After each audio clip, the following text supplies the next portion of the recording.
Assalamualaikum warahmatullahi wabarakatuh. Selamat siang.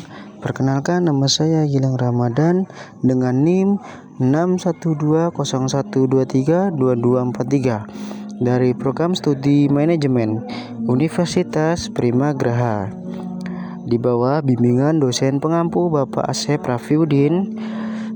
Pada kesempatan ini saya akan mempresentasikan atau sedikit menjelaskan materi mengenai defisit dan surplus karyawan.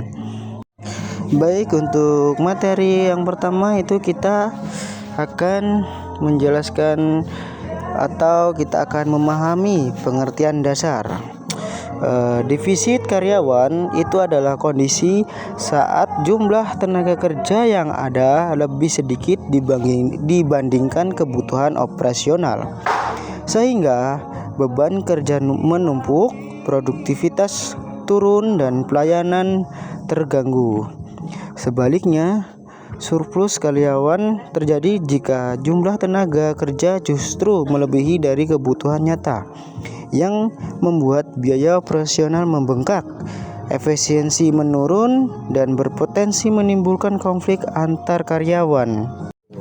Untuk kondisi penyebab dari defisit biasanya itu muncul akibat lonjakan permintaan pasar yang tiba-tiba, tinggi angka bergantian karyawannya, ekspansi usaha, atau kebutuhan akan keahlian khusus.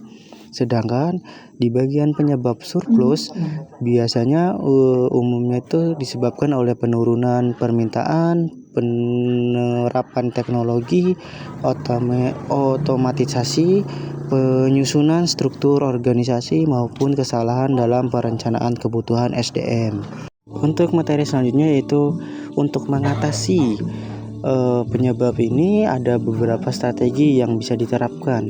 Jika terjadi defisit di perusahaan, biasanya melakukan rekrutmen, mengatur jam lembur yang adil, atau memberikan pelatihan agar karyawan yang ada bisa mengisi posisi kosong.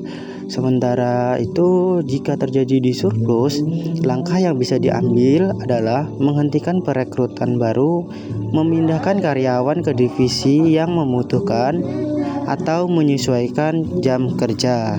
Di sini ada studi kasus perusahaan retail dan UMKM kuliner. Mari kita lihat dua contohnya.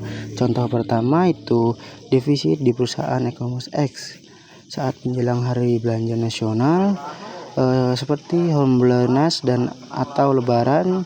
Jumlah pesanan naik hingga 3 kali lipat. Perusahaan mengalami defisit 1.200 tenaga kerja, gudang, dan kurir. Untuk menanggulanginya ada solusi yang harus diterapkan. 1.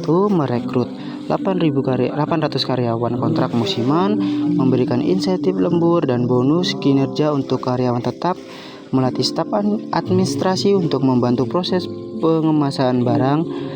Hasilnya pesanan tetap terkirim tepat waktu tanpa gangguan layanan. Untuk kasus kedua yaitu surplus di UMKM Fried Chicken.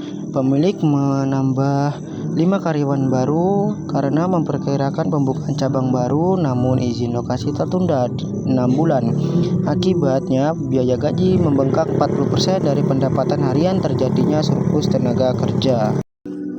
Solusi yang diterapkan adalah tidak memperpanjang kontrak karyawan 3 karyawan yang masa kerjanya habis, memindahkan 2 karyawan ke cabang lama yang kekurangan tenaga, dan terakhir mengalihkan waktu kerja untuk merenovasi tempat dan meningkatkan kualitas pelayanan. Hasilnya beban biaya turun dan kesiapan saat cabang baru dibuka menjadi lebih baik.